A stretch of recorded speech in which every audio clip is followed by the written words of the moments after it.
இப்போ இருக்கிற இளைய தலைமுறை என்ன அப்பான்னு அழைக்கிறத கேட்குறப்பவே ரொம்ப ஆனந்தமாக இருக்கு. காலப்போக்கில் மற்ற பொறுப்புல எல்லாம் வேற யாராவது வருவாங்க. ஆனால் இந்த அப்பா என்ற உறவு மாறாது. அந்த சொல் என்னுடைய பொறுப்புகளை இன்னும் கூட்டியிருக்குன்னு சொல்லுவேன்.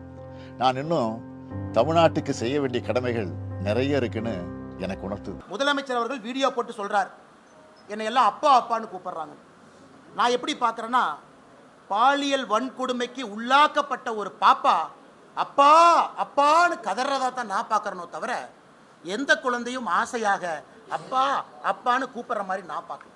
அப்படித்தான் நான் அதனால் முதலமைச்சர் அவர்கள் இரும்பு கரம் இருக்கு, அது இருக்கு, இது இருக்குங்கிறார்.